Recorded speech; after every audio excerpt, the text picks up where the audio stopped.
Hey everybody, got another video here on our lovely GE fridge. So one of the biggest issues with these fridges was water issues. So when you push the button in the front here, you get no water. The ice maker isn't filling. It could even fill sometimes and not others.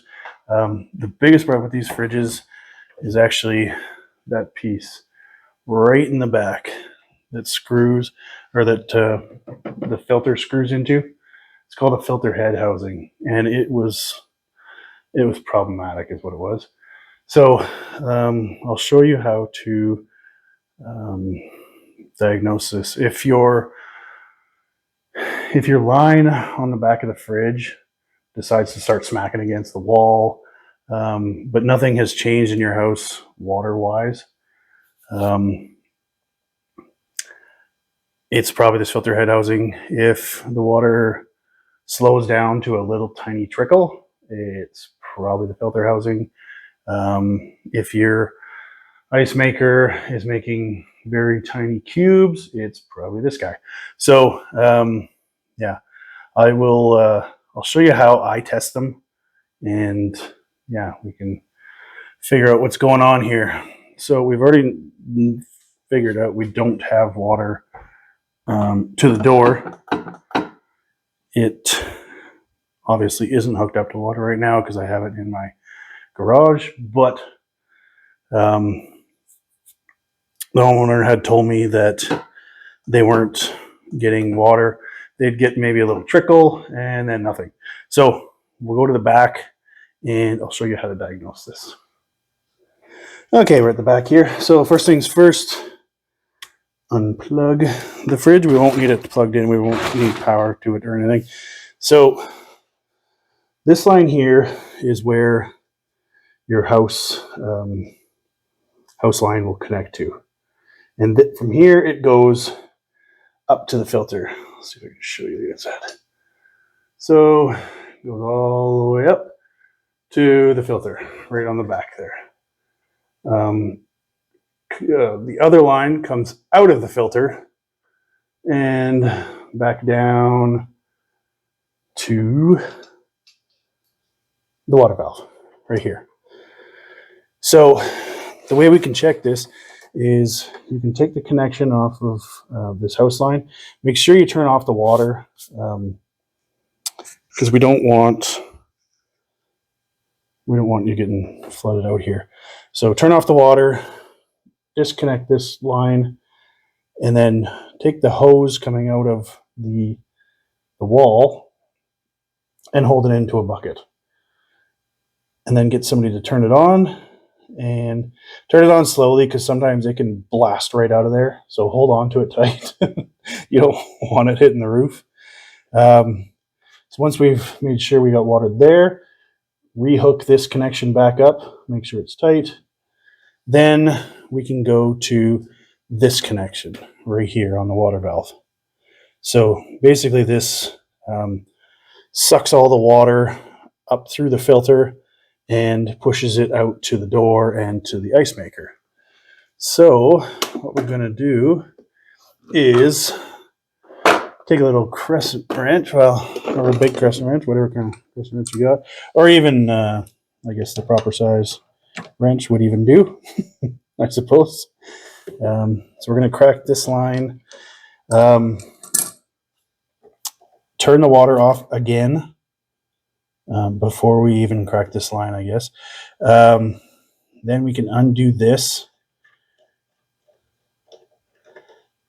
and there's going to be forced water pressure on this guy. So we'll get somebody to turn the water on again, putting this into a bucket, and see if it comes out as hard as it did when you disconnected this line. If it does, we know that the problem is further down the line. And I can show you how to check that too. But if it does work fine there, then we know it's not the filter head housing, which is not usually even the case. It's almost always that filter head housing. But we'll do this connection and back up nice and tight, and we'll check further down the line. So this black line running out of here is for the ice maker. We don't really care too much right now about the ice maker. If there's water coming out of here, it will go to the ice maker and the door. So if you're having, just the ice maker screwing up, then it's this black line you'll want to be dealing with. In our case, it's actually, I'll just take this. The water valve is only held on by one screw in most cases. Unscrew that, and usually you have to lift it or wiggle it or something. It's got a little hook sort of piece there. So that's the water valve.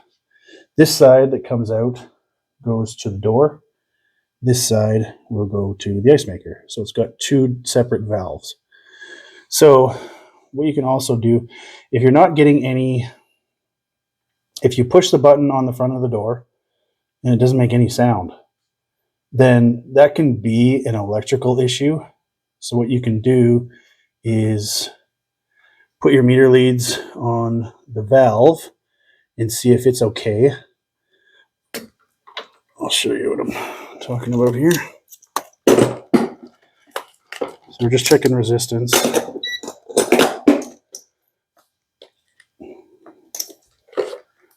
Meter leads don't want to work well with me today.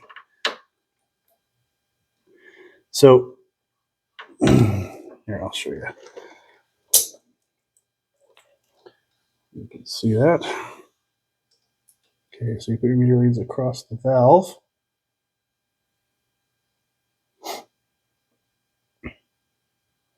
This one we're getting 303 ohms.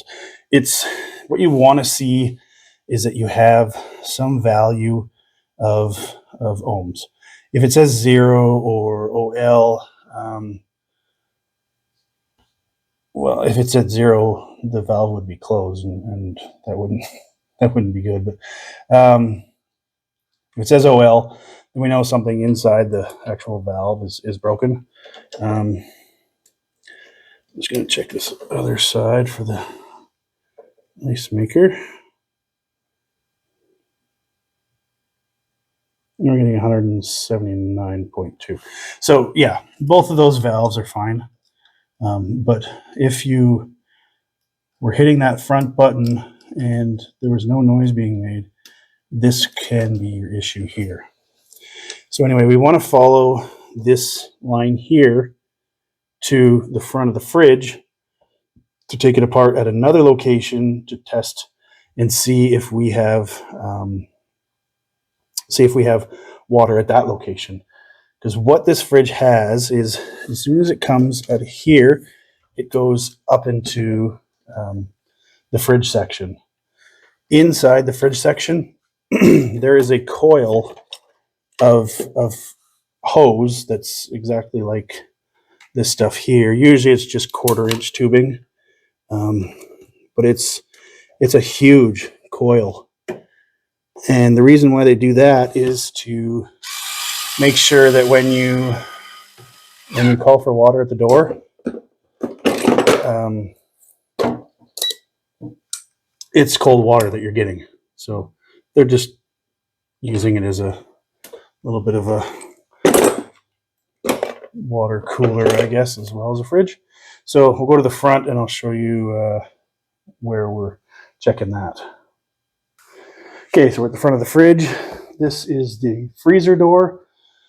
So at the bottom of the freezer door, you'll have a connector that's for the wiring for the display board on the front. And then you'll have right beside it a water line. So this one's already been broken, but maybe I'll take you in a little closer here. Okay, so we're just a hair closer here. So you see this blue piece here. This is the connector. So this connects the water to the door, which goes up through the hinge here and through the door inside. And this is that tube that was coming from the back.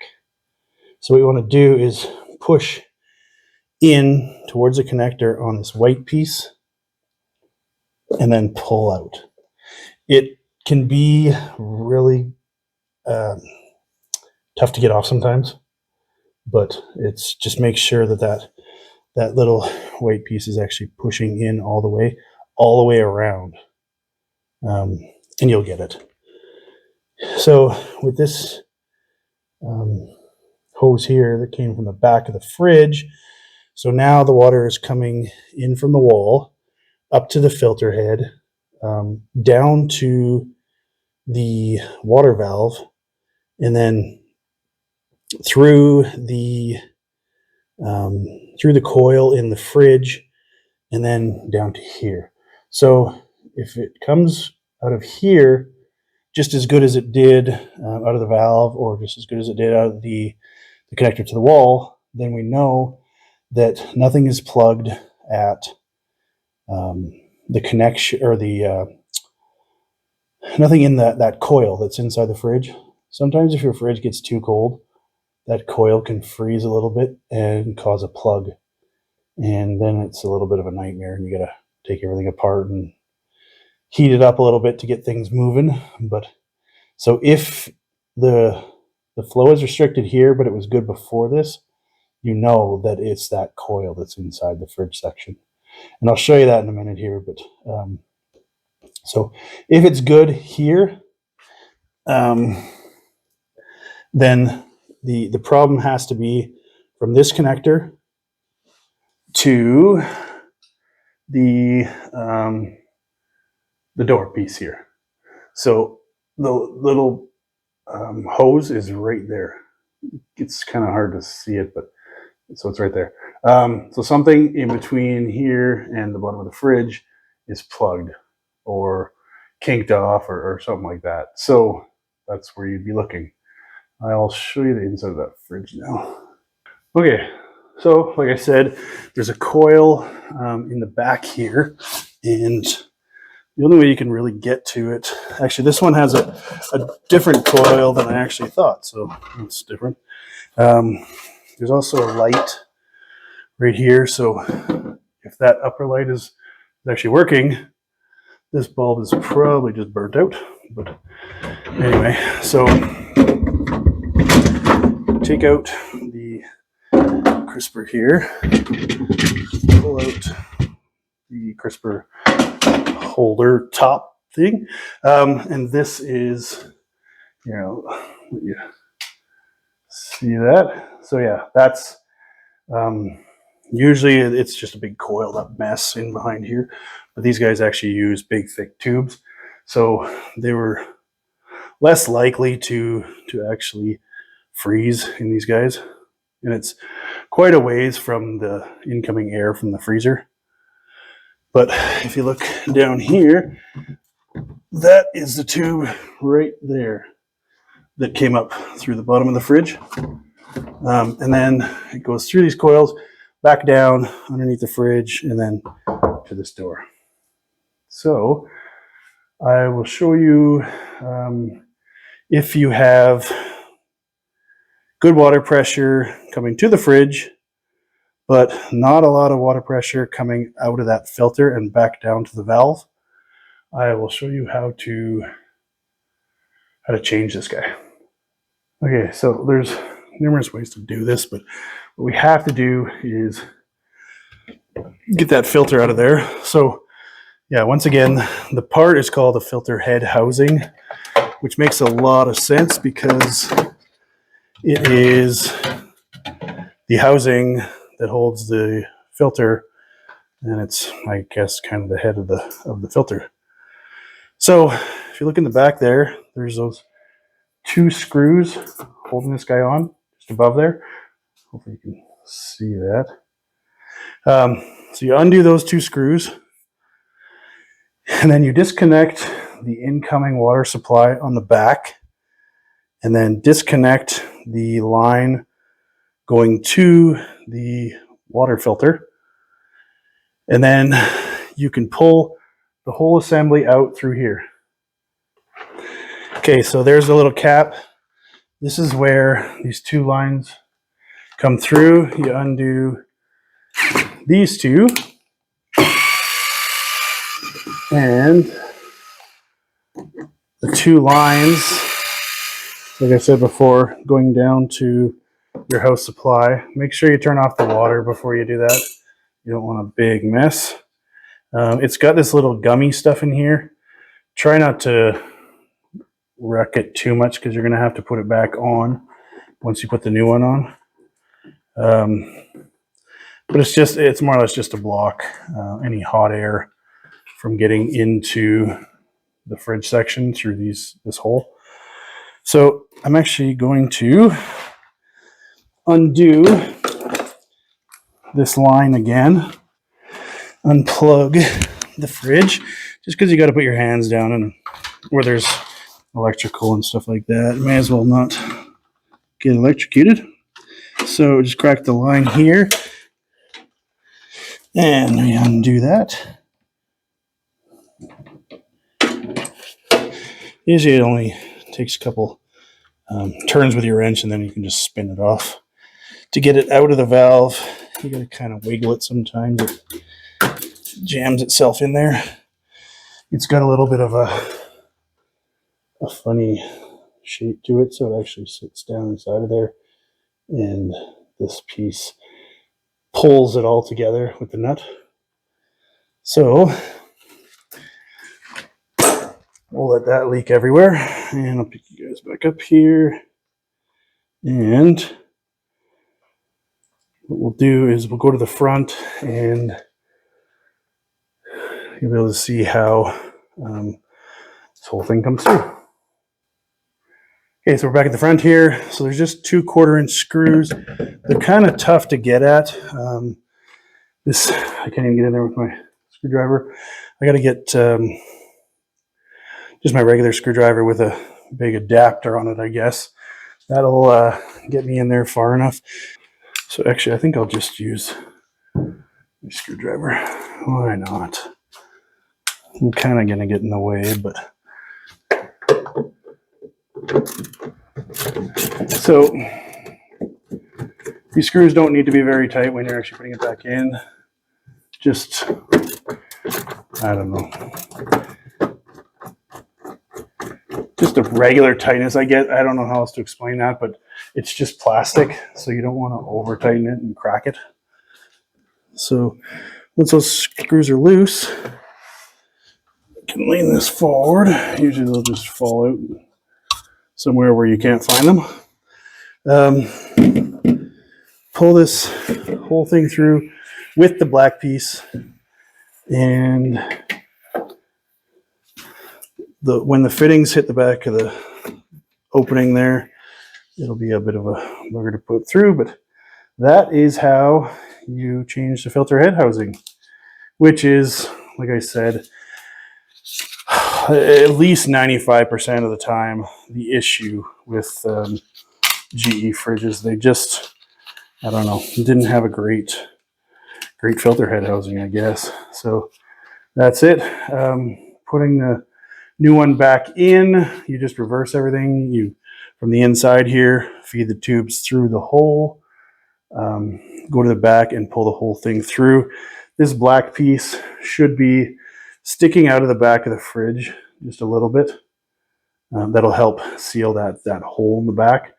You put that little gum piece back on there, and do these 2 screws up, and we're good to go. So what happens, let's see if I can show you this. So you see this little piece, this little black piece here, it's got a little, almost like a pin that needs to be pushed in. And on the actual filter, it's got these little ramps right there. See how it kind of ramps up? And that ramp is supposed to be at the point where the filter is screwed in all the way. And it's supposed to push on this pin enough that it allows the water to flow through. But what I've found is this pin starts to wear out. And it doesn't push in as far as it's supposed to.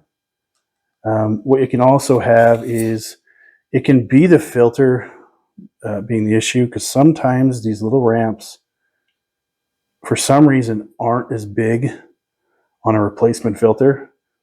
If that's the case, the first thing you try after doing all of this is try changing the filter back to the old one, just to see if it all of a sudden works again. And if you put the new one in and it all of a sudden doesn't work, well, you know, something's wrong there. So I can't really show it because it's inside there. But yeah, so that little pin gets pushed in when we screw on this all the way in, and that lets the water flow back out and down to the valve. So it's just that easy. It's nothing too crazy. But it's more than likely what the issue is. If your water isn't coming out, or just not enough water, or what have you. So yeah, that's pretty much it for this guy. Thanks for watching, everybody, and hopefully you get your fridge fixed.